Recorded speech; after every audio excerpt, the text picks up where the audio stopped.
Reta le lii o le toitu, le tua manu malo, le Iova, lo tanto wa lii o te whaatalo whantua ia te o tō umalava, ea le pa ia manu malu tanto te nuu fia lava se tafo le lalulangi o e mafuta mai ei au na le atua mo lanto wharitua, ea o tina matama matutua, ea o le malosi o le nuu, ea o fia lava, po e mafuta mai lungo lo maota ma lo lao ai, tono lo mota ma lo lao lungo lau ta vale o tono whawhainga aruenga tu te mawhaiva o whianga iai stanto o tano whaatalo whaatu i le suafa manu malo Yesu ke riso i o Kevin Ruiva le nei ia ma le tātou whamalosi fo i le nei asu sa ia wā fo i le tātou sa valinga whaale anganga ia o anga inga i fo i le tātou pulo kalame ia i le hawa o ina peo la fionga pa ia le atua.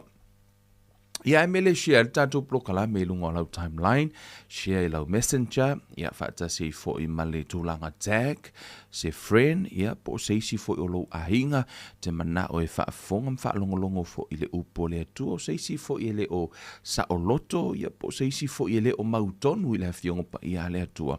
O te ilo le neia fiafi o le a talo i le atua e fisosoani e tali nisi o fesili o loo i lo loto, o loo i tātou loto, mai le fionga pa ia le atua, ma tātou va ai foi, i le fionga pa ia le atua, e fisosoani mai lo tātou vai.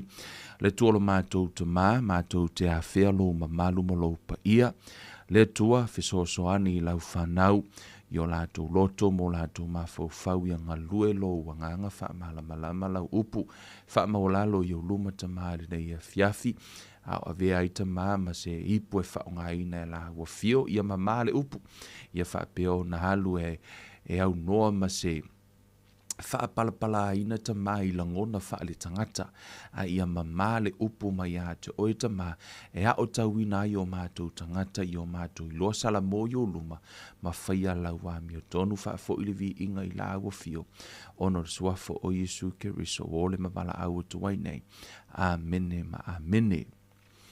Aleluia, vi ia le atua. A o nofo fo ima ma fau. Lava yaso ia tele yo ni meo lo sa ile ilo taloto ile atua. A o tau mawhai sa ili le atua. O lo fia malama i tele o nisio a fiong pa ia le atua. Ma le tele o so sia. I also believe I know little. Ala i titi aso iloa le fiong pa ia le atua. Ai o te whawhitai i le atua o se mea na la i titi. Ia po se mea la i titi.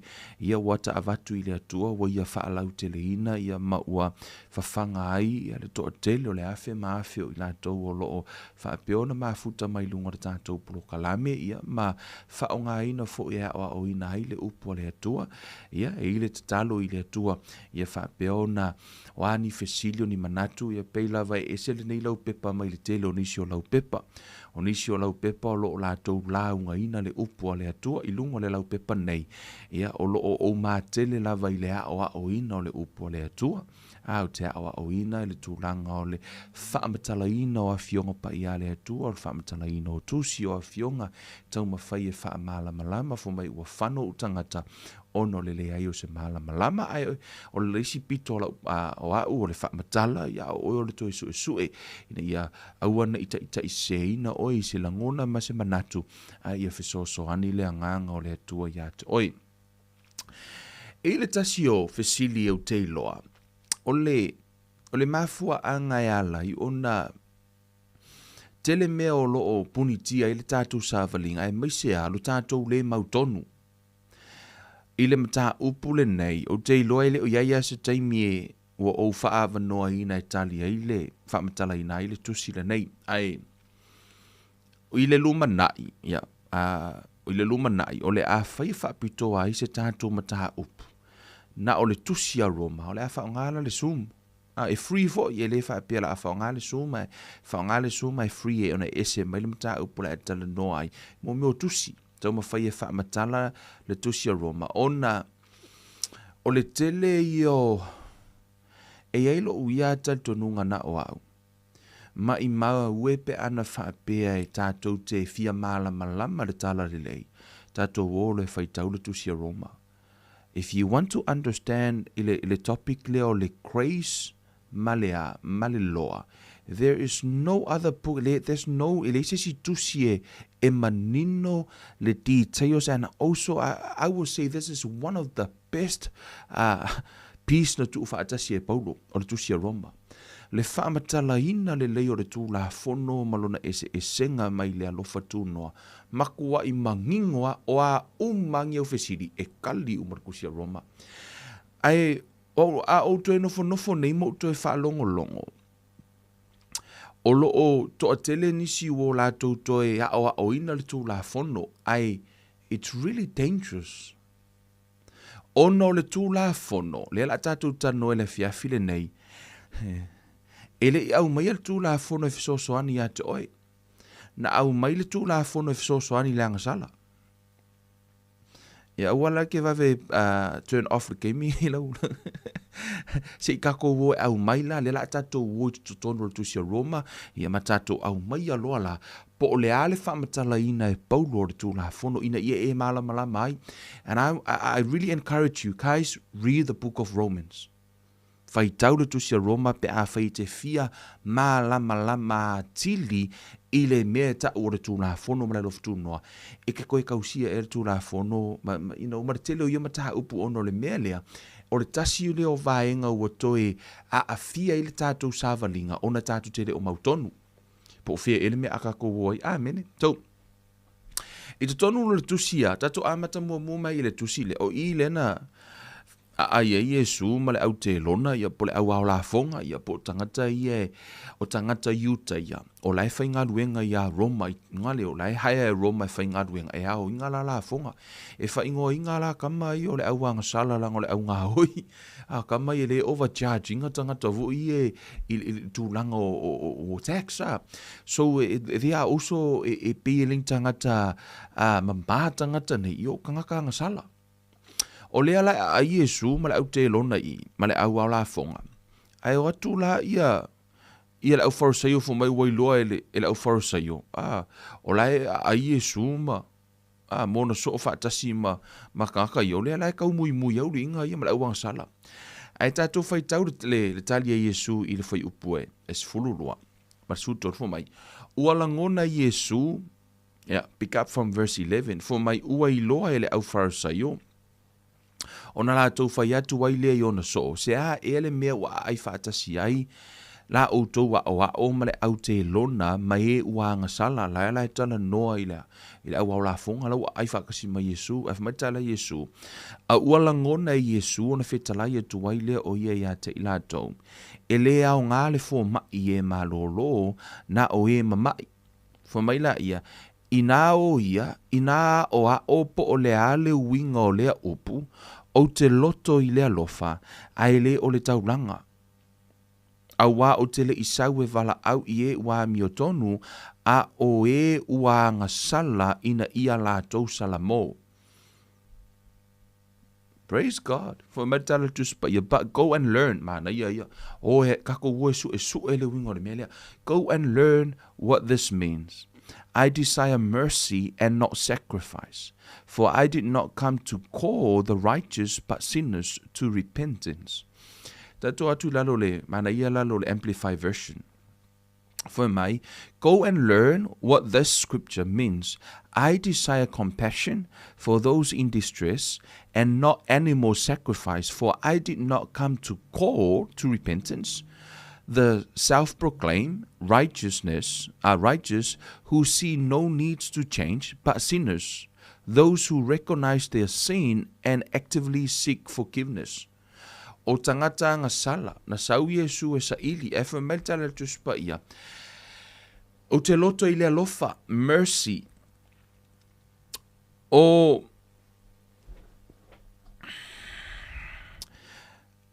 la tau mawhai tātu te o I le vaenga lea. Tatu atu mua I le tusi lea se I o tau mawhai e vatu mua ia se whaavai.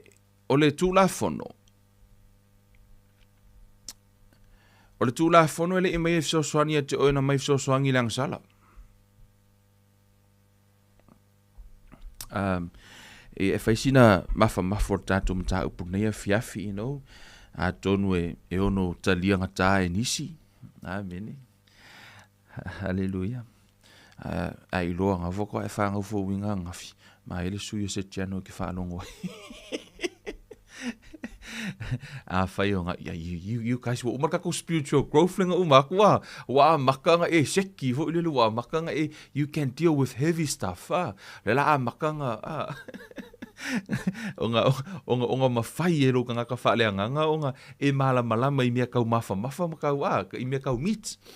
So, o le tūlafono, ele au mai e fisosoani a te oi, ele au mai le tūlafono e fisosoani le tangata e na te whaato I laloina ai le angasala, le ai. Na au mai le tūlafono e fisosoani le angasala. E whaako I lalo oi, a ko unga e whape mai Kevin, o le ale le winga melongo ingo le a kua kango, si kako wope se I tato vaai, po le ale vaai a Paulo I tutonu I. Right? E tutonu le tusi le mua koe ni tolo na mata upu e.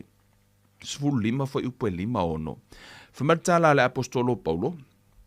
Foi mai o le tui o le oti o le angasala lea, o le malosi foi o le angasala o le tulafono lea.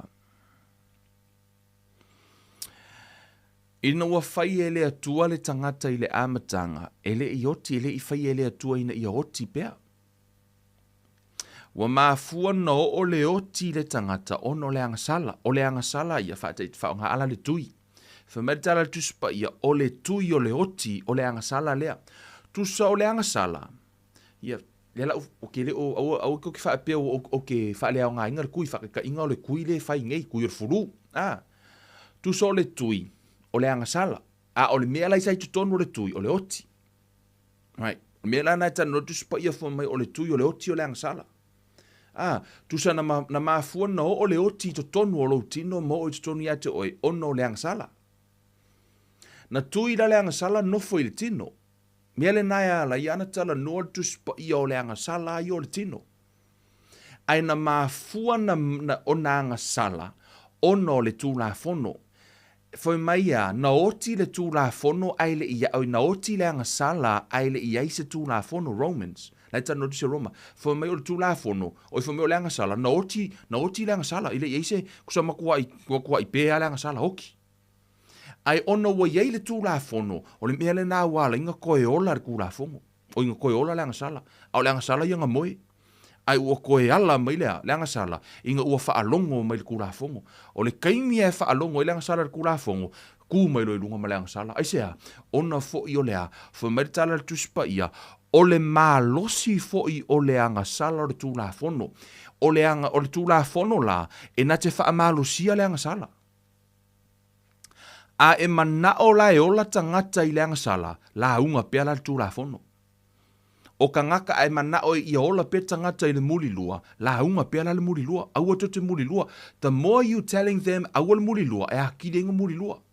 Ona fo I o lea, ona o le malosi anga o le angasala o le tulafono, a e ave I le tulafono, e atilina soli e tangata le tulafono.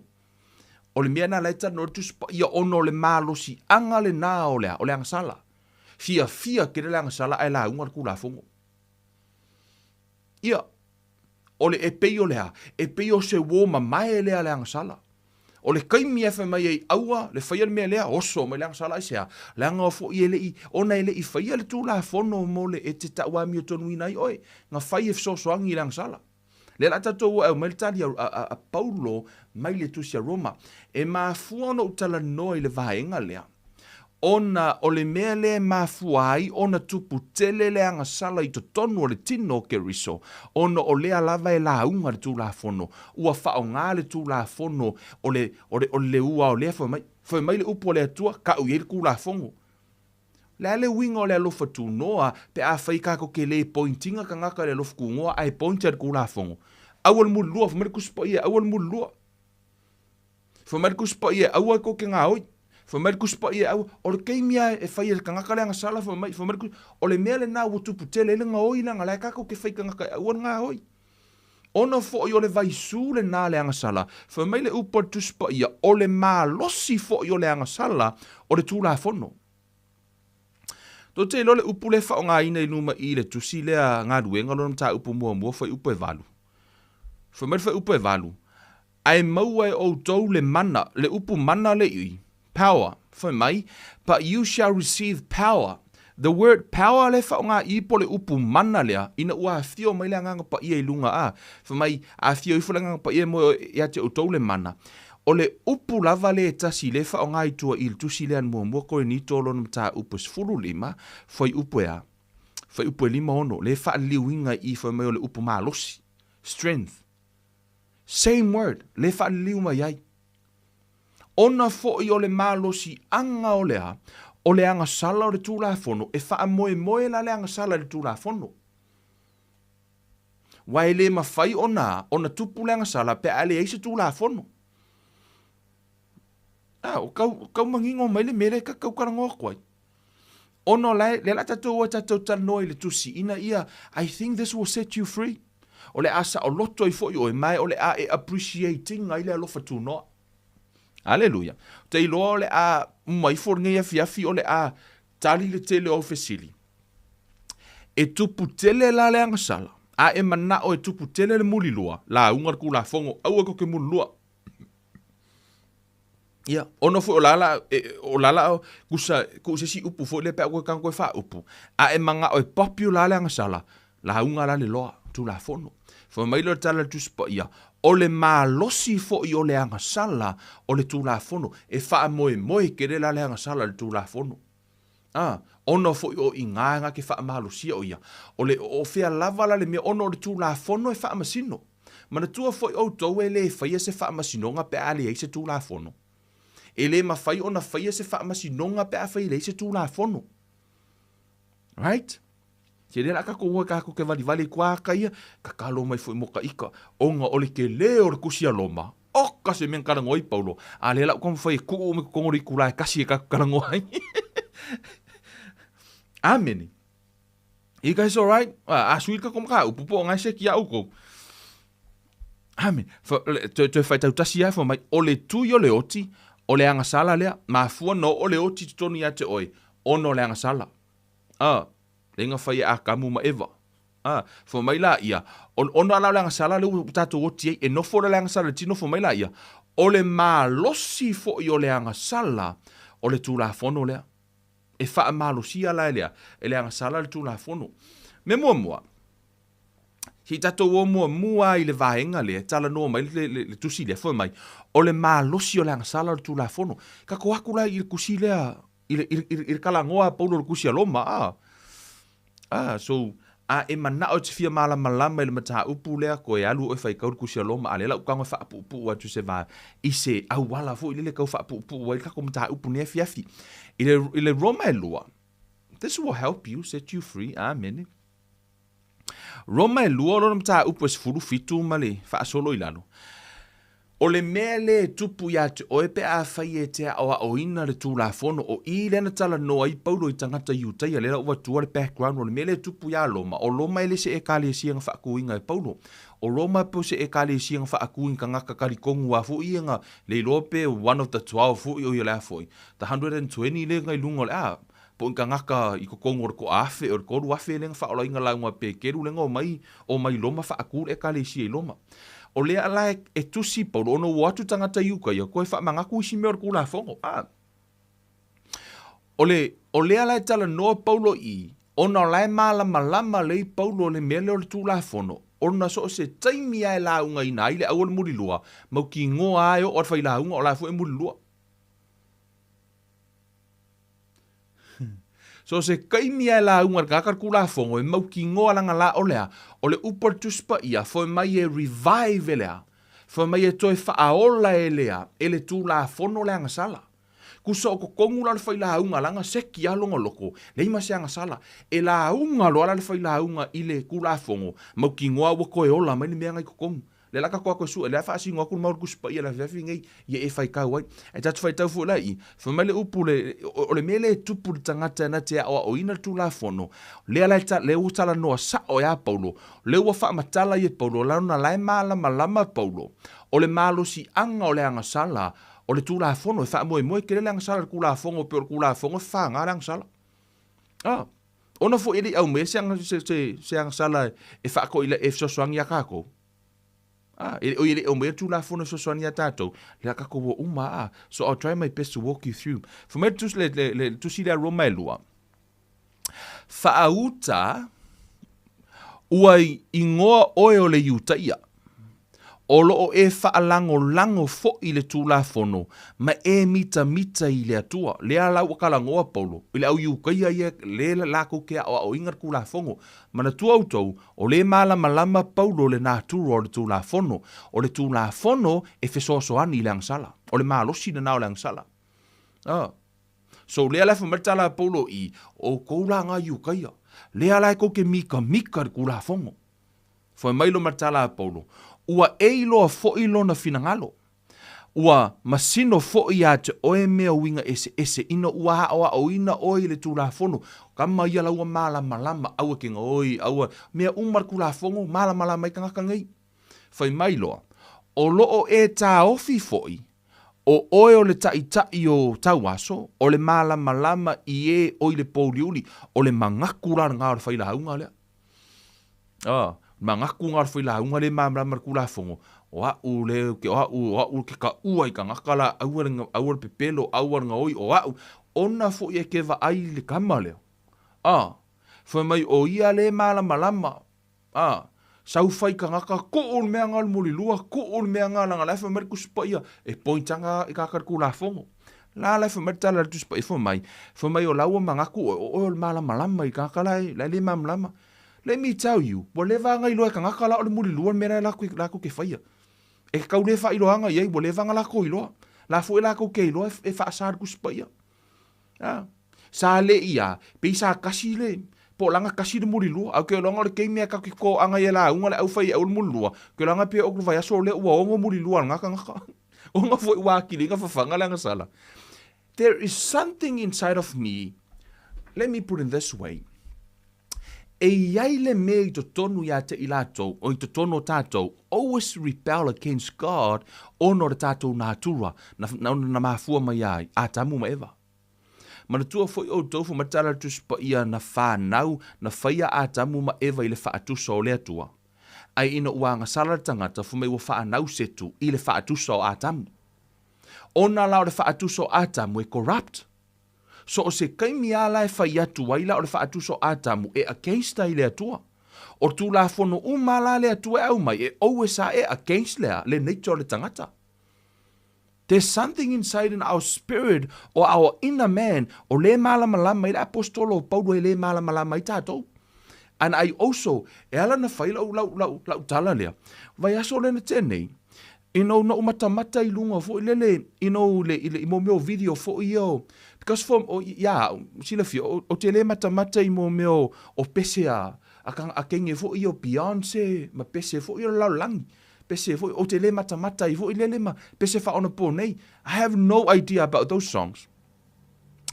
Ai la nisi o fo io na uso akirisiano o lawa ta ngofi expose fo ilele.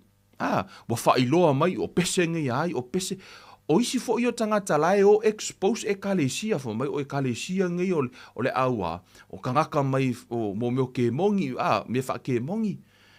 Pe o le attack e kangaka ngai le kalesia and always points back to the law. Ma ua ina ua o maka I le video rau kwa mga expose mai ei. Kuso haunga nga seki alo loko. So le o whaalonga kunga. Se ua pe ua ola mai se mei kongia kia uele ele o se mea ami o tonu. E maafua mai, o ngolo maka I le video, a o le video whale anganga. A o le nei e tala noa I lea, o le tala noa I mea o le tulafono ma mele ngai. Ai pe ua ola mai se mei kongia kia uele o se, ele e pe ua, pe e se mea ua levanga I kongo loko ele o, ua koe kaulanga mai. Maafua mai, onor kama I mea nga. So, for me, o le lai malama la Apostolo Paulo I malana tala le fai ele o confuse ai Paulo. Le lai fai la Apostolo Paulo I foi mai.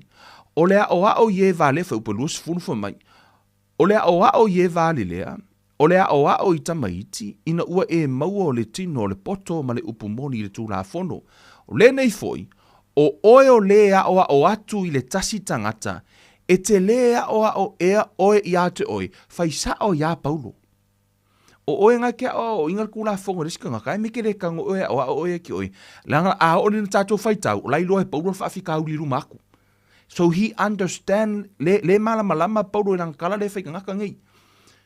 So you know le, e te malama le tusi a Paulo, pe a whaike whai kauinga a kora kusi a loma. A o I lela utanga wha upu watu le whainga me. O lewa whai Paulo ka ngaka i wha mai, o tauna ya o atu I tangata, e te lea o ea oe I atu oe. O oe o le lau, o oe o le lau ngātu, aua le ngaoi, e te ngaoi ea. Ko keilo, o le ngaoi. Ia, o le, karanga Paulo. Aisea, ono lai loa e Paulo le me tupu pe a e la unga ina lea. Pe a e la unga ina le tulafono ma e a o ina le tulafono. E le ise mele le kupu mai inga o le kupu mai o le angasala ono o lea. Foi mai o le malosi o le angasala o le oti. Are you guys alright? You guys follow? Is that too deep? O po ngai mam lamo ngai sheki akako. Alright? So, foi mai o tala tuspa ia. O oe o le la unga atu, aua le ngaoi, e te ngaoi ea oi. Faamatalaina tuspa ia, o oe o le whaiane, aua le muli lua, e te muli lua ea oi. Lai muli lua. Ono foi o lai loa e Paulo a foi o lai la unga, o le muli lua e mau ki ngoa o lai muli lua foi. O lai muri lua I le loto e mai pia le I whaatinoa a lai fu e muri lua. La lai whasiri e Paulo I, e sea, ona e malama le leile Apostolo Paulo, o le TULAFONO, o le malosi anga leo le angasala, a e kalangoa ai, e koe ala me le angasala, le laka koa koe su, e kula kusinga kalangoa me, whamela ia. O oe le mita I le TULAFONO, e te wha le mi ngao ea I le atua I lo soli le TULAFONO. A wā ua upureanga ina le suafa o le atua talu o tau inu ese wha apei ona tūsia. Ona... You guys alright? Yeah. Ngai seki aka koua. Fo mai o le mita le tulafono. E te wha le mi ngau ea I le atua I lo soli le tulafono. So o se tangata lava o ia wha amalo sia le tulafono I le taimi le nei. E iai lo tatot o katkongu le upo le atua, matala tu spa I o se lava ea, a foi.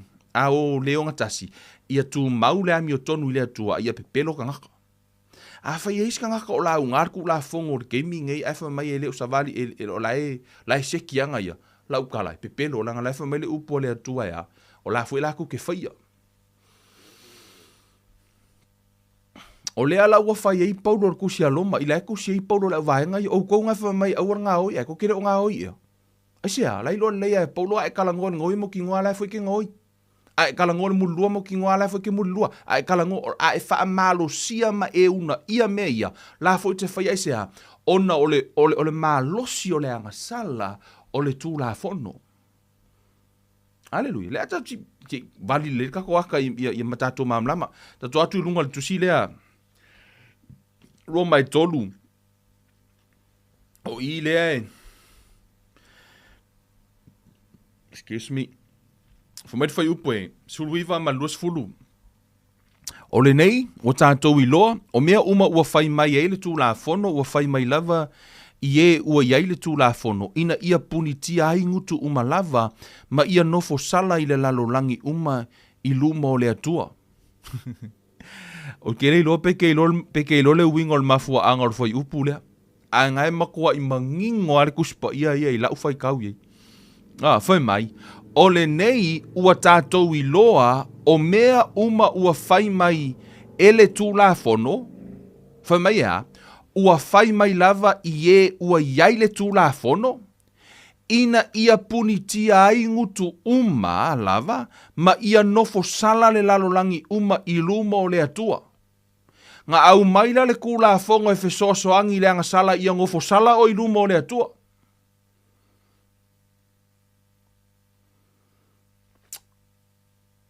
Are you guys alright? Alu e koe su por alfa uinganga ino o lea e alu public kakoa. So I want you to go and search and look up the scripture. Whai e ke disagree lau kalanga. Na e saula I tātou tano saimi, show me po le alime.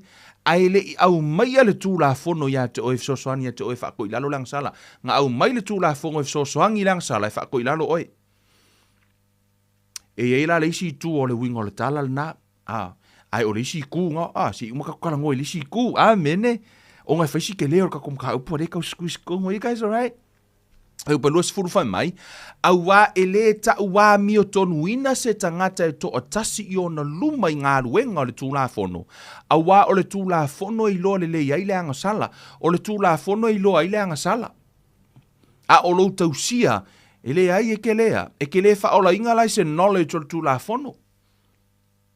O le purpose o le tūlafono e ke i loa ai. La matua i mana ia. Ai whai mai le tala le tusipa i e lunga i, koe whai kaukasi ar whai upunga suriwa kako le whai mai. Ua whai mai lava i e ua iai le tūlafono, ina ia puni tia ai ngutu uma lava, ma ia nofo sala le lalolangi uma i luma o le atua, ngā maila le kūlafongo inga ia aua inga i kakoa. Inga ia kako ngofo sala i luma. O le kako ke hori whamkalanga le aposkolo lea. Whamkalanga i e Paulo, but I want you to read it. Au e te whinau mai a te au ai te le i alu e whaitau. Amen. Ona e umalor ngai mka upu nge fiafi. Ona o whaia rola i o mta upu lei tua i le tatou somi se taimi. Ai fia mai moa ai. Ia ona whai ngola i e might be starting the next 2 weeks. Ona o tala noa la i le tusia Roma e Faamatalaina ai. Kako walk through from chapter mai lava mta upu mua e kaun mka upu muri kusia Roma. O le makwake leo sosia o lo kalango ai. Leo o oto ina atu ina ia whai ngofie. Whai upe lua lima. Whai mai. O le ua tuuina mai i luma e le atua, e le fina ngalo mali e ai le whaatua i lona toto, ina ia whaali tino ina mai lana mi aton. Sorry. Let's skip i le afo. I le vaenga. Tata mua tu se kalatia, ka koe fo i mele i kusi lea. I don't want to go ahead of myself, and I don't want to confuse you. I le ata le tau vari. I le tu se kalatia o lona mta upo e tolu. Si soani mai i.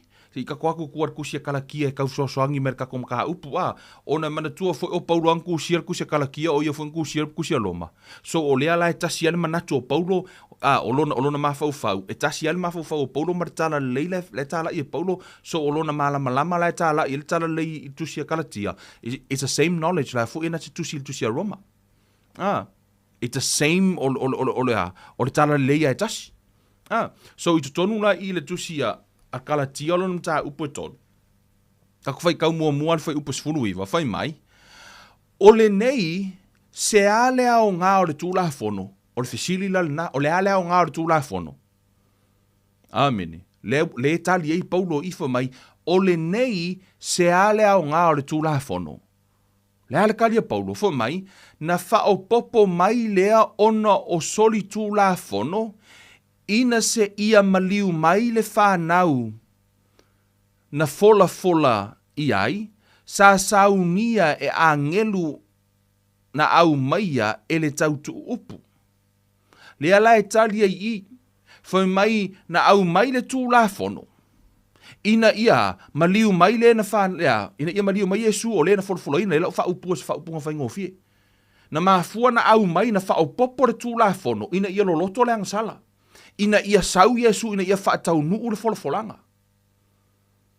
So ele i mai ala le tūlafono e tau mawhai e tā ofi e langa sala, na au mai le tūlafono ina ia tuputele langa sala. Ina ia whaatau nuu le folanga. Ia a kongo le a sui a kolo fiolo kalu. A kongo le la asui a koa lo fiolo karunga faile. Karunga e fai kau kuspo e fa besore Kevin. E o a engei me o e a o inga menga o fai aku wai. A fai nga e whanga fo winga ngafi. Ole e whamakala le apostolo i lea. Le mata upu ene. I'm telling you. Okay lo confused. Even on I'm nino just if you read through it, I'm telling you, he oia ke malama mai, e ke le manga o mia I fo ise kangaka o isang PhD. Ia, oia ke malama mai, mangingo lele, pe kango lele ia. Fai kau take your time vai fesili, o le mengi. Ai fesili I o kalia Paulo. O le nei, se ale au ngā le tūlafono. Kali lo Paulo fo mai, na whao popo mai lea ono le sori tūlafono. Ina se ia maliu mai le whanau na fola iai sa saunia e a ngelu na au mai e le tautu upu I whaasolo mai lo whai tau lalo. Whai upu e lua whai mai. Ai peitai, listen to the verse lea, ua punitia e le tusi umalava i le anga sala, ina ia fo ina mai i e whaatua le mea na fola ina e maua i le whaatua ia ke riso. Na au mai le tulafono po le tusi e au mai e tau fia tangata. Ina ia sau Yesu e tatala. So ele i au mai ala le tulafono e fesoasoani le tangata, na au mai e fesoasoani le angasala e kau fia kangaka, inga ia sau Yesu. Wa makanga suira ufiolo a. This is one of the reasons na ino muso tal no mta upun nei inunga publicly. Ona e mau e tangata. E ai fu tangata le ala tolea, but it's really clear. A famelo tala tu spia. A ole i o mai le whaatuatua, na tau fia i tātou i le pule a le tulafono, sa punitia ina se ia whaalia le whaatuatua a o mai. Nga au mai le tulafono, e mai e kapungi kako, ma tau fia i tātou, fomena i o le nei, ua whai mo tātou ta i tama le tulafono, na te ta i ina i tātou ia ke riso, ina ia ta wami o tonu ina i tātou i le whaatuatua. Na au mai la le tulafono e tau fia i tātou. Ele au mai e fisosoani a tātou, fo ilele inga ia kako malo le angasala. Le ai, na au mai e tau fia i tātou, se isau Yesu. Na la tano le apostolo i, whamerta le apostolo, ai peitai ua punitia e le tusi umalaval i le angasala, ina ia fua ina mai i e whaatuatua le mea na fola ina, e maua le whaatuatua ia ke riso. Hallelujah. Wa makangkau mangingo marikako. So, tangola oe read through la whaapupu wakua, o ngā tātou taimi, tusia ai fo, ale Roma, tatu e fo i luma Roma, whaaftai atu i le isi e kale sio karatia morkou saur ngia fiafi, karatia, whaafikai ke le lava morkou saur makom ka upu ngia fiafi. Wako so swangi mai a mako, asi mako e fo i a Roma. So, kako o maila i a Roma. So fai tau mea la oi tu sia Roma ngai luma o ne leisa tu taimi u kako wo o mailo i le Roma ya. Le Roma e fitu e vai le ye. Fa ko ele umia skemi kako ke o i kalakia. Kako fo i mea o le ai i le fo le kusia Roma ile i alua le kusia Roma je mea. O le ala tatu tan no lo lai i. Ona e Roma e fitu fai upue. Fai upue lima. Le no tala no ana nei na au mai le tulafono e mai e. Ele i au mai le tulafono e fisosoani a oe mai o le malosi o le tulafono le angasala. Le ngā whaalia kua ngir whai upu ya ke o kou ka ko kere fi ngā uen ngā mea. La e kala ngoan kuspaia. You go and read the context. Whai mai la i o tusia Roma e fitu whai upu e lima. A wā ua ngā lulue mana o le anga talu le tulafono. E mafua nanga ona ola le mana o le anga i to tonu o oi. E mafua mai ona wata ua le tulafono. To te lo se mea o ina ya ule neia fiafi from now on. O lea la pe o ngā o le fuwa makang koe suilo fiolo ngea fiafi wewa i update tale mea. Pe o le wa au mai e le atua ia te au. Aungi o koe la aungi o koe whai aku ia ke o koe. Ko urme lea wala whai aku ia ko wa kire nko whai. Le la koa. La unga ngale lo futu no. La unga lea. Le mele lei wa ao ona la unga le mele lei. E ume whai wa sao le mea se. La unga le mea sao. La unga le mea sao e ume whai wa sao le mea se. La unga le mea se e ume whai wa se le mea sao. So le la pe fo le fo so so ni mele nganga o le tu e kiau. Ya maka fo ma sui fo le alu or ka ko io. Fai ma sui. Io. O le tua e fau ale atua e kai au ala ka ko kuma wa i mea kuaima. Ai o le fau ale atua. Amen. Fa mai la yo. A wa ngā lulu e mana o le anga talu le tulafono. Ele ai ala se mea o peong o fai aku. Fa mai tala tu i o le malusi anga o le a. O le anga sala le tulafono. Fako a mingoi ar kulafongo. O le kulafongo nga moi. Moi ar kulafongo ya. O le a foi. Moi le anga sala. Ke vai ko ngia ke oi ke whelua ia. Seki a oi. Ia wafo oi ke seki. Ai onga la o le kaimi ai whai kua kanga ia ke oi. Au ke muri lua. O oe nga ele fio muri lua. A o i ngā loa. O le a matai loa ngā. O no oi lo loto o le a e muri lua. o le leanga la ngā le mere kalango le aposkolo I ona e saulea le tulafono e fesoasoani le agasala. O le malosi anganga o le agasala. Fo mai la ia. Awa ua ngā lulue mana o le anga talu le tulafono I o tātou tino, ina o I la le tino I tātou, e fua mai ini fua e o tiai. Ko atu fai upe valu. A ua maua e le agasala se tonga fiti I le poloa inga, ona faatupu ai lea I totonu ia te au o tuina nau umalava, a wā ua oti le agasala a o le ai se tulafono. Ia pēr whai o e malama le fasimianga. But sin, taking opportunity by the commandments, produce in me all manner of evil desire, for apart from the law, sin was dead.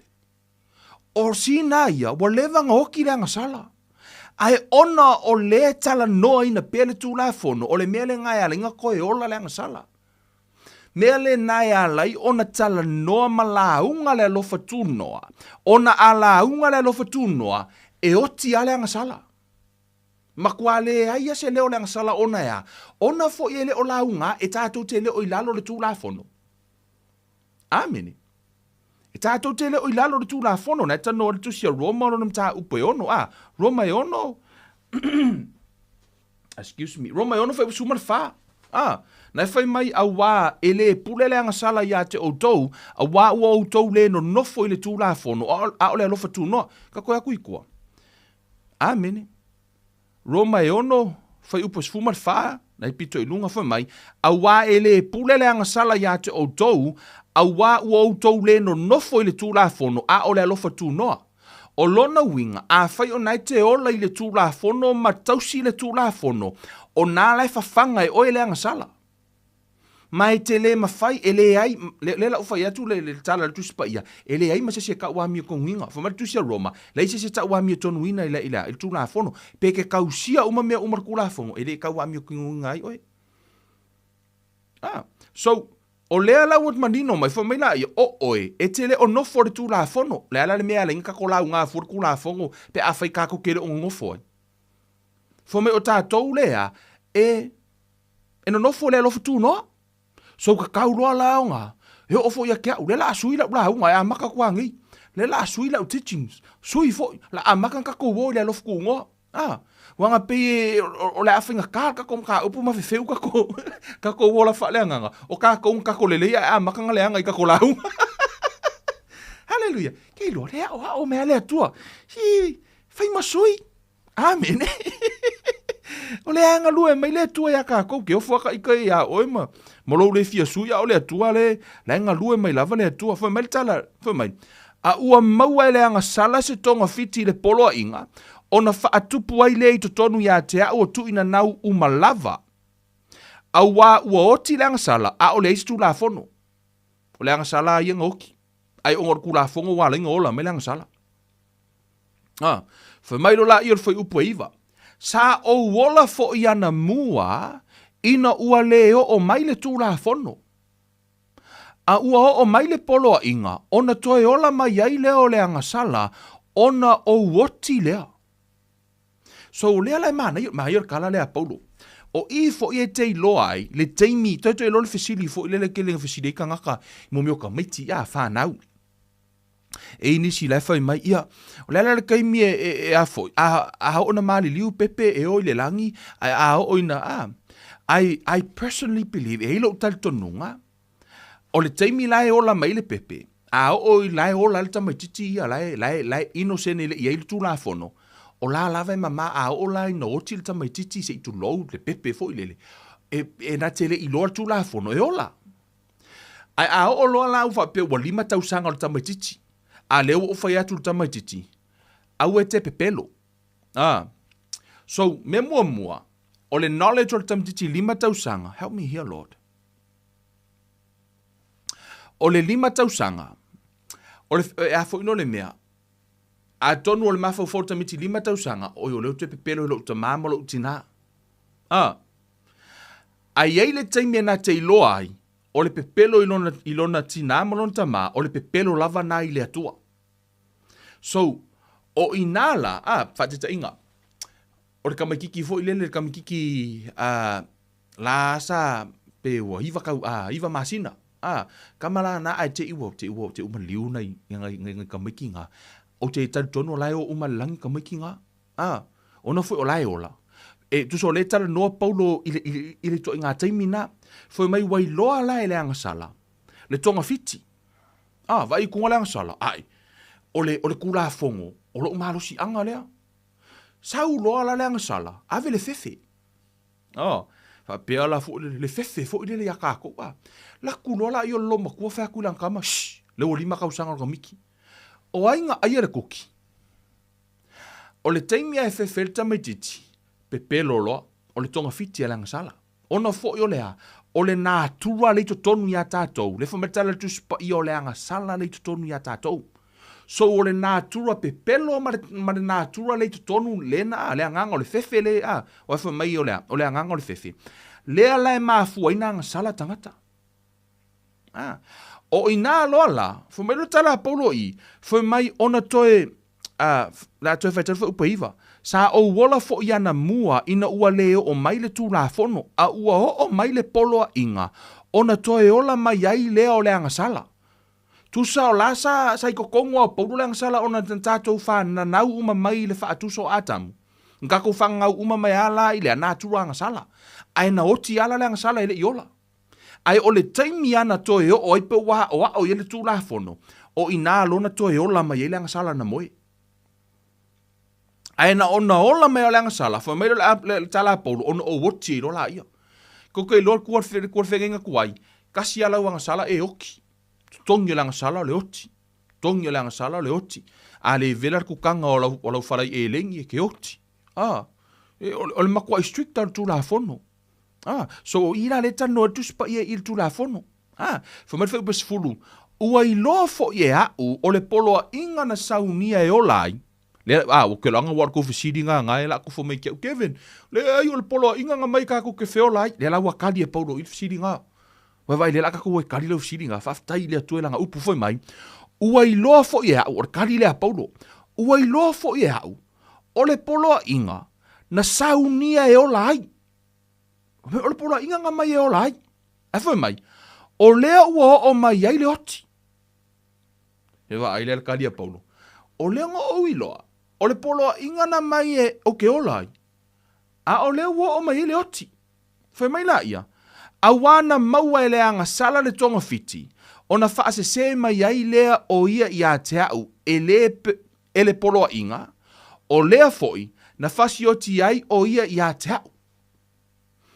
Tusala, o te tango wha upu wha pea. Lord, what's the best way? O le tangata foi, o tangata, le la watu o le whenga tuai, wha pea lau tangata foi na o lai mai. O tangata lai mai, wha pea mai suka.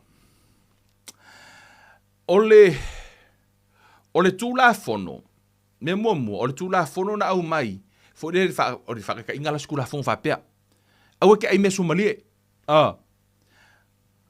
O le anga salana nofo i tonu ia te oi, o le taimi ana whai atu e au ala ai me sumalie, ua ala i loala lofi ai me sumalie. O nga ai me sumalie lola ia, ua e sori tulafono. Ina ua e sori la le tulafono, e mafua mai na hala le anga sala na tonu mantona fo mata tu spa ia na oti lang sala le eskula fongo. Ai onga wala ngala mai lang sala onga kula fongo. Le ala wala mai, wa mafu inga ai wala nga e soria lang we fa longo ia. So le ala wala mai lo ala ilea, ala mai lo ilang sala. Ina ua ala mai lang sala ai lo ala, mo lo ala ku kama, mo lo ku kama mai suka. Le ala mela utupu, le woti lo ala ia foi. Ia ku kama o le anga sala la na au mai la o tulafono le atua, it's a really high standard. E le mawhai e le tino corrupt o tangata na tausi. Le mawhai nkako kausia.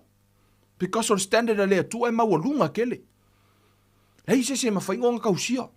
Na le to atasi al tangata na mawhaina tausia na o Yesu. Kasi al ngaka mawhai. Fo mai na ia tausia le tulafono mo oe mo a. Le la asanga le atua. Mea le nai ala inga ku, kako wha kua kuanga ia tia. Tatu tanua te mina si wha kea mo mor kako loa. A o lea lai whamatala i wha mai. Ua i loa fo i e au o le polo inga na saunia e o lai. O lea ua o mai ai le oti. A wana maua e leanga sala le tonga fiti. O na wha se mai ai le ia te au o le polo inga. O lea fo i na whasi oti ai o ia ia te au. O le anga sala. Asa iri awa ngoa mai le anga sala. Ona o le tulafono. Na mafuanga nga sala eva ono le tulafono na ave ai aua kiru ai la au. Mera nga ngalo ilo eva kiru la au sea o nga wha alongo le tulafono.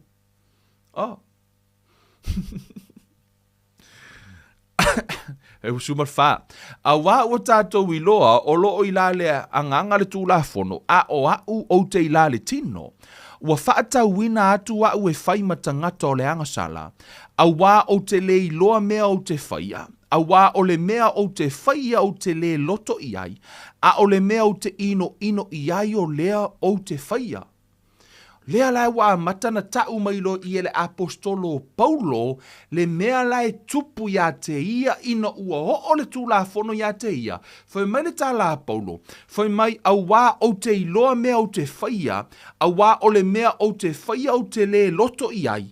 A o le mea o te ino i ai o lea o te whaia. Right? Nga o lea... What's the best way? I wish you lewe malama le mele le whamatala me apostolo i. Tusa o oe e te ilo le leia o le muli lua o le anga sala. Ai onga o lea e ke le imanga o e ke whaia. Awa e halu a whai. Ai sea, ua maalosi le anga sala. Lea le mea wala inga maalosi le anga sala. Langa o lea lava e la unga kuidunga le pule laa. Awa le muli lua. Mea la le nga o la lava e ala inga muli lua tangata. Because o laia, faith comes by hearing. Ona iaile... E ele mele te fo ila utala le tala poro le va amatanga no vai atu. There is something inside man e ele na tu ai to tonu o tangata le malama le apostolo tato te le o mamlam, and I also understand vaenga lea. E iai taimi o te whaalongolongo ai i tangata ya why I don't know, I'm really sensitive sometimes i lo whaalongolongo whaaleanganga. E taimi a o na tala no tangata I mei se mata upu yo, mea yo nga oi, ma mea lei nei. E pe o la wātili ai. But I think o leta ma whaila Apostolo Paulo e whaamatala mai le vaenga lei a tātou. Mei se la fo I whaila aunga ma tātou. Kongo ai fo o le mea leo wala inga, pe wa whiwheu fo I e kale sia le kelo kaimi a. Onga o le tulafono e whaasala. Wa sasa ngai ka ngaka. Au o le whaime, au, wakili anga whiwheu ka ngaka. Ai aka ko kala ngoa lai le alofa o le atua. Amene, ke wa aik fo I manifest le alofa o le atua. Wakuai ngā alofa ia ki a kongo malesi, wakuai ngā kupu le alofa I kongo le ekalesia, ongo le lau ngā le alofa. Ai o le ta more we preach sin, o I ta loa, o le kele fo ila ngā o le angasala. Amene. Fo mai la ia, o le nei, o le a ue toe whai le mea, o le a ule toe whai le mea, a o le anga sala o lo o nofo I to tonu ia te au, a wā ua o I loa, e le aise mea le lei ua nofo I to tonu ia te au, o lo utino lea, a wā ua ia te au le loto atu, a o te le I loa o na whai o le mea le lei. A wā o te le whai o le mea le lei o te loto I ai. A o le mea le anga o te le loto I ai. O le mea lea o te whaia. A whai fo I o te whaia le mea o te le loto I ai. Ua le o au e toe whaia a o le anga sala o lo o nofo I to tonu ia te au. Ko atu tua se I kako aku I o ia karatia. Amene, ka koe fo I mai I singu o loma au. I kalatia lima. Si ifsosoangi mai I le kala lea Paulo. Mana tua fofi matala Paulo. Leise mele lei o ngofo I tonu ia tea. O le anga sala. Fa mai le tala. Ta toi atu tua I le tusi le eu. Mare fai upu le kongu a. Kongu I le mua moko nitos fulu lima fai upu e fia. E lima ono fai mai. O le tui o le anga sala. Fa mai o le tui o le oti o le anga sala lea. O le maa losi fo I o le anga sala. O le tulafono. Fisoasoani la lea. Fisoasoani le tulafono i le angasala e faamalusia lea. I le angasala. Ai whamaritala i. O le tui o le oti o le angasala. So, ole angasala. Na ia tui ina le oti tutonu ia te oe. O ala me te oti ai. Tono tusia kala tia lona mta upo 5. Le whamartala Paulo e le eise mea le lei o mea umaianga kui lea. Sa tui le angasala i tutonu ia te oe. Whai maila ia. Ua i loa tino fo i ngā ruenga le tino o mea whaape nei. O le mulilua. O le whaita anga. O le amioleanga. O le mataitu. O le ifo i tupua. O le whaitonga fiti whaataula itu, o le whita ngai, o le whemisai, o le losi vale, o le lotoa, o le whinau vale, o le whevaevaea inga, o maasenga, o le mataua, o le whasioti tangata, o le onanga, o le poula, ma mea whaapena, o te mua i tau atu nei i a te outou, pei ono o whai atu ana mua, o e whaia mea whaapena, e le whaile malo o le atua mō la tautofi. Le alaua tala nolo i le Apostolo Paulo i, le tala noa i mea ia na tui e le angasala i tutonu, le na tango le sin tui tutonu ia te oe, na lai nofo i lo tino. Le alai tala noa mai, fo meo ngā luenga le tino, always there. I'm telling you, e ke whiu e ke a, se i longa lava e te oti, fatua au, ese mea ia ma oe, because o mea lai nofo i lo tino. A tonu o nae a, o nae oti le murilua, e te leo murilua o ngā lava e ma o ia. O le taimi lava e launga ina ai le tulafono aua le mulilua a makaronga ala mele ngā kula ngai kongi ake oe. O le atale nā le tau vali me le Apostolo Paulo fo mai o la efesoasoangi lea. O la efesoasoangi le kulafongo e whaamarusia le angasala. O le taimi lava na whai atu wai le mea le aua le maka pornography ma mea mataleanga. O oe sa ere fia maka ai. E ke eua kauro ma fau. Ke awa ile si aso wa e mawhau o, si i whai kupo o haia mere, ai sea, because o no laua tā ua, naua avea matula fono. Amene. Le lawe wha asolo kako whai kako koe fo ima isi kaimi. Alright, kiki a umar kako kaimi. Amen. Hingo kore koe whalongo me fune kia au. Roma fitu. Whamaila ila tala le tuspa ia. Me a whai fo i o te whaia le mea o te le loto i ai, ua le o au e toe whaia, a o le angasala o lo o nofo i tonu i te au tu ina naunga i le ntano ne tu se kalatia, mea na le nofo i tonu i te oe, o le angasala na tuia le mea le nai i tonu i te oe, o le tui o le oti o le angasala. So o le angasala na mafu ino o mea na i tonu i te oe le ala ino oti tātou, whamela i e oti le tino ono le angasala, ai ola le anganga ono Yesu. Amene, e oki ala kako kingo le, asea, le hana le nofo i le angasala. Ta nature, o le, whamai o le nātura o le angasala, o le tino le oti, pe o le taifau. So se taifaua, e kakaunga ou.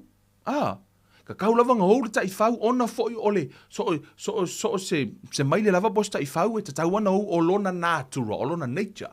Same thing, o tātou tino, o le nātura o le tino i o le angasala, e mana o le angasala e murilua, e mana o le angasala e pepelo, e mana o lava le tino e whaimea na. Asea, ono o lona nātura. E nofo lai lo tino a kongi ufa mai, Kevin, le ai, o hau ia e le kai a whape ngā. Really? Ia wale lei, ia la. Ia wale lei, a kongo ese a oi, a kongo ese fune, le pange kanga whai e oi. Roma e fitu, whamere whai upo e lua. Awa o te fia i le tulafono a lea tua i le tangata i to tonu, listen. A ua o i loa le tulafono ese i o utino, o lo o tau le taua i le tulafono o lo u mawhau, ua whaifo i au matangata o taua i le tulafono le angasala, o lo o i o utino. O lea lai nofo le angasala i o tātou tino, ono o lewa. Ono le nofo i tātou tino. Lea lai ele tulafono, o tātou tino la. Ile nā tura o tātou le corrupt nature le tangata, le nei the sinful nature, e always lava e against i le atua. Mea la le nā so se taimi e whai mai le upua le atua aua lea, aua le murilua, aua le ngoi, mau ki ngoa ua ola mai e le vaenga le nā. Ona laua sau e whaamalusia mai mea na, wha mai le whai upe lua wha, kala la rea Paulo, wha mai, Awe o au le tangata malaia. O ai se la vea ia te au ai le tino le nei oti. O le tino nei, o lai oti. Ai se alanga lai i leanga sala e oti. Fo mai la ia. O te whaafetai lava i lea tua, a wā o Yesu ke risolo tātou wali i o le nei foi, o au nei lava o te au nei le tūlafono le atua i lo umā fau, a o le tūlafono le anga sala i lo tino. O tātou atu tasi i tua le tusia Roma le i tua atu, fai upoe ono, fai upoe es furu fam, ta upoe ono, fai upoe sumar fa, fai mai le tala Paulo i, au wā e le pule le anga sala ia te outou, au wā ua outou le no nofo i le tūlafono a o le alofa tū noa. A le aise tūlafono, e le aise whaamasinonga. A whai o nai te ola i le tūlafono, lona winga e te ola i le whaamasinonga. Ai a whai e te le ola i le tūlafono, e le ta taulauna e whaamasino. O i le arena vatula umafau, e le ta tauna toe ola, pe toe launga ina le upo le atua i se launga whaamasino. E le ta tauna toe launga whaamasino le upo le atua, ta tauna launga i le itu o le alofa tunoa. I luma le tusia a valu lea a Paulo, le fai mai lor tala a Paulo i le mta upu mua le, fai upu mua le tusia e valu a Roma. O le nei, ua le aise whaasala i e o ia ke riso Yesu, o e le sa vavali i la le tino, ai la le anganga. Whawhetai lai le atua, ona wa au mai e le atua le au wala i sa vali ei oe, ona o le tūlafono lai, o le tino lai no foi le anga sala. O inala e whawhanga e le tūlafono. O le tino lai e ola i le tūlafono. Ta tauana ola le ha, e ola lava le tino i le tūlafono. Ai ona a sau le tūlafono, ua ola i le anga sala. Lea lai fo mertala Paulo, fo mai e te le ola i le tūlafono, which mean e le ola o i le tino, o nai ola o i le anganga. Fai mai la i o tala le apostolo, o le nei, ua le aise whaasala ia ke riso, aisea. Le ale mea wala ina le toe whaasala, ele tatauna toe, ona toe whaamasino ina le whanau o ia ke riso, fai mai, there is therefore now no condemnation to those who are in Christ Jesus. Le winga wala ina whai le apostolo Paulo le mele nā. Ona fo i fo mai ele o sava vali le tino. Ono le tino lai ola i lang sala, lai no fo lang sala. E tim la, e a fo i. Lai la upapia. E pei e va engar ko olua lea, o le tino ma le tūlafono. O le mea le nā, e ala ina whai mai le i le tala tuspa ia. O tātou la lewa ia ke riso. E tatau fo mai ai la le anganga. E le tatau ona e sa vali la i le tino. Ai sea, e ke le malo ai, ke fiu e ke whailo wola whale anganga i le kingo. Ke le malo. Ai sea, ona e malo ale anga sala ono la i le tūlafono. Ke lakua e whawhanga ala anga. Ai a e sa vali la i le anganga. Amen. E whai mai la ia. E le aise whaasala ia te oe, ai sea, ona e le o i aise tūlafono. O ila, le e whaalea o ngā inai, e le alofa tū noa, le mata upu o le tūlafono. Whamare tala tu pa ia o le tūlafono e pa ia o te le o upu leanga le tūlafono. No, o leo tama whai e vali atu le ata ia e malama. So, I am not against the law. O le mea o te le against fo i tangata o lai tausia. But I believe ia te au ina ngalua o le nganga o le atua. E sili atu lo ualu lo e la unga ma o tā la ia lo le alofa tū noa ma le i tūna tā la ia la apostolo. Ai auangi o koe whai aku e ku'umelea, e pio le meanga wakiringa feu kingo ke riso ono le, o lea, aua ko ka where mea, aua wakiringa whai ka ngaka, ai ala unga la le alofa tū noa le atua, ameni. You know, it's a wisdom le pato mai le atua, ameni. Foi mai la i o tala le tuspa ia i, foi mai o ele sa vavali la le tino, ono le tino e tim male afo, me tūlafono, ai foi mai ai la le anganga. Fato a, o i loa la, o lea lai tala noa le alofa tūno, o i la le fi ngā urka o kele. Foi mai isi, e le koe a ngarku la fongo, e mafua mai, ono i le vale fasifai upu lea. Foi mai kala Paulo, e le koe iei se whaamasingo pes whaasala. Mafua ona whai le whaamasinonga, male whaasala, ona iei le tūlafono.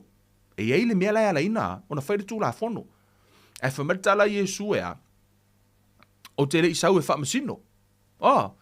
Amini. Whamainas ea, o te loto i lea lofa e le o lea, taulanga. So lea lai whamertala i le tuspa ia, whamai aila lea nganga whai upe lua. Awa o le tulafono a lea nganga, o le ola ua iake riso Yesu, ua tuu saunoa mai lea ia te au, nai le tulafono a lea ngasala ma leoti. For the law of the Spirit of life in Christ Jesus has made me free from the law of sin and death. What is the law of sin and death? O le loa lai nofo i le tino. O le tino lea, e ola i le tulafono, au e kifasio kangaka, o le tulafono le na atu ina naunga i o le tino le nei. Ai ono le nganga na i totonu ia te oe na whanau ia ke riso, o le mea le na ua e savali le nganga e te le o savali le tino. O le mea le na e ala i ona le whaasalaina tangata o ia ke riso, but there's no condemnation in those in Christ. Why? Because ele o ola i le tulafono la tau te le oa, o laifo e mai le o tala whai upo e lua, a wā o le tulafono le nganga, o le a le tulafono e savali ei oe maa ui lumo le atua. O outou umalava watalia Yesu e a vea maa lii mawhaaola.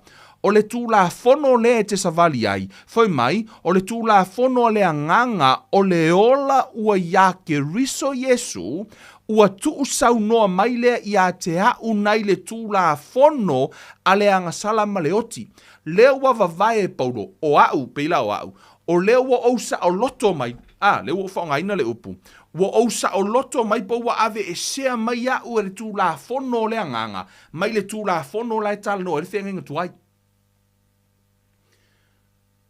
Wa oula ngonga lo usela ngia fiafi. Pa ua, le manino le la umenga e paulo. O le tulafono la le whenga tuai. Lana tau mawhai le apostolo Paulo foi mai. O lai no foi le tino le a foi. I le angasala. Ai whawhanga la le tulafono o le whai tau le nā Paulo i le loa. Fo mai la ia, o le tulafono ai anoti, ai wala na ola mai ono le tala noa ai. O lai malama Paulo le mele nā, lea confuse ai tātou le teimile nei. O lea loa lau wa ai mai i, le wa matana tala noa mai le apostolo Paulo i, ka umai loe apostolo Paulo i, e iei le tulafono i o tātou tino. Lai wha meritala Paulo ngai lumaku. E tau mawhai mele a lai ona I believe o le mafua anga lea e a laina fiu le to a tele e tau mawhai e overcome le ia vai vainga o la tu tangata. Ai sea, because o lai tau mawhai e keep le loa. Tau mawhai e kam whai e awangi o muli lua ai sea, because you still try to keep the law. Ai o le taimi e te iai tonu ia ke riso, ma iai le anganga tonu ia te oe, ma e sa vali le anganga, whea kusa ala ukala, ke le fia, e makua ere lango ngā se fia muri lua, ma se fia ngoi, ma se fia whai o ngā mea. No, e sea, once you walk in the spirit, for mera tala tuspa ia, sa vali i le anganga ona le whaia le o tau o mea, tu ina unga le tino. For mera whai upo e lima, a wā oe i la le tino, e loto atu i la tau i mea le tino, a o e la le anganga i loto atu i mea le anganga. A wā o le loto i le tino o le oti lea, a o le loto i la le anganga o le ola lea ma le manuia. A wā o le loto i la le tino o le ita lea i le atua, a wā e le usi tai le tulafono o le atua, e le mawhai foi i ai. Alleluia. O le loto i la le tino. O lea lai foi mai akaraka ngakai, tau mawhai al to o tele tau toso mai le tulafono i to tonu o le alofa tu noa, e le ai ale ko rua lea. E le fe ai ia, e le fe ai ai. Le lua lea, tu se o le ala tau mawhai le to o tele, e kau mawhai au mai ale tu la fono na ia whaamali e ina le la fo, il vaenga lea. Pa no. E le fe ai ai. So, atono naua, sorry guys, excuse me. A tono na ua, feso soani le nai le tau mawhai e tali tuai le nama taha upu. Ina ia mawhai ona feso soani a te i taha ua. O na ina tātou loa, o i lai ala ina taha ua loa i le vaenga lea, o le tau mawhai e tuulo tātou whaatua tuanga ia Yesu. Amen. A vere whaatua tuanga ia Yesu o ia na tau sia le tulafono mo oi. Fa mai e pei ona o mai o le oti i tangata e toa tasi. e whaapea foi ono o mai le ami o tonu ia te tātou le tangata e tō tasi.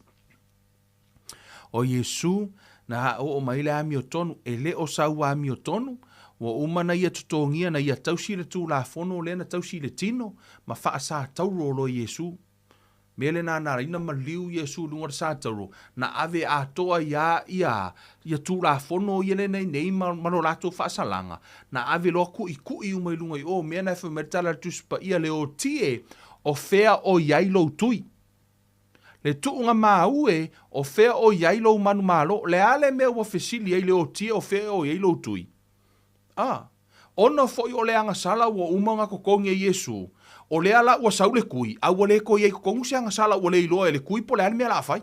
We va inme mo le kui fo le kui kongi ki oe. O la wile eise mei tutonu wa umana tutongi e Yesu. Wa umana ave ese. Mea na efa meritana tuspa ia le o tia o fea o yailo tui. Le tuunga maue o fea o yailo manu malo. Nga o Yesu warkaka nga mangu malo ku nga mau. Nga o yang koe ku mai na ye uoti o lo o ola pea o mai le so. Amen. Ia le tua, tali na fesili, ia ma Faamalama. O teilo, from now on, ia o le asu ia fo ia nisi fo o le vaai, i le fionga pa ia le tua, le anga inga iluma, i le alofa tu no o le tua. Amen. Kako kalangoa loa lai manuia, ma le mea na fai e le tua mo oe mo au ia keriso. A hao on kako kalangoa i mea i le alofa tu noa ma le kala lenga fai e Paulo, ke vaai e ume fuaua le lei uma mea sa leanga. Ai tātou whaatua na inisio vaenga, ai tātou focus i matahanga ili tātou vaai, ili alofa tū noa ma le mea ua whai e le atua mo oe mo au. Whamanuia le atua le neia fiafi a tonu o nā ua vatu le nā a eli a mata nisio tātou tala noa inisio mata upu. A o nā ua i le vaenga le nā ina ia mawhaifu anu sosoani le tātou sa valinga wha le anganga. Le tua le mātou tamā wha awhitailo wa lofa lo wanga le lei, wha awhitailo wha maoni, wha awhitailo upu toi wha manatu i o mātou tangata e awa o ina i mātou ia malama lama. I lau tulafono, ina ia mawhai no mātou i loa, lau upu ma le mea ua e whaia mo i mātou e ala ia Yesu ke riso, e maua i mātou le wha moe moe ngaola, e ala le le mana o la ua fio, tu ma watu lo vi inga lo mātou watua, i mea uma ua e whaia mo i mātou onor suafo o Yesu. Amene ma amene. Ia, ia le atua, ele nei a fiafi, whaaftai le atua ilana upu wa toe fisosoani, ia te i tātou, ia o tātou tau mawhai e whai, ia lo tātou wola i lumo le atua, tātou wha moi le atua, and I also encourage you guys to read your word, whai tau lau tusi, ia o se fisosoani nā, o iono o whai atu o te le o iloa mea uma, ia e wha moi le angango le atua e fisosoani atu, fisosoani mai a tau, we know this, o tātou nau pepa nei, it's all about teachings. O lea awa o ina ile upu o le atua, ai tatalo i lumo o le atua e fisosoani lau sa valinga wha le anganga, ia mawhaiona e maua le ola e wha vavau, e ala le ia Yesu ke riso, ia e le o so mahalosi, e le o fita o lona anganga e fisosoani a te oe, e te lua sa vavali whaatasi. Aso lua to e so o tātou a onga tuspa, ia ini si o fesilio i lātou e na au mai. If you also have a question, a whaisi na au fesili, o le a whaonga ina le aso lua whaapitoa e tali e nisi o fesili na au mai le mamalu le atunuu, e ile nisi o fesili na fia au mai o walewa nga mai ngi fesili, pa o lea le a utali na tua i tusa mafionga le atua, ia ma se iloa la ititi o ia te au ifsosoani i foi, i lau sa valinga, whamanu ia tele le atua ia te oe ma lau sa valinga sa vari ma le atua, a lofa tele atu, ia, lo nei tangata, ia, ma le sio mātou ainga, i lau sa valinga, ia, o le tātou pro kalamere na, ia, ono Yesu tātou toi whei loai, wha soi fua ia,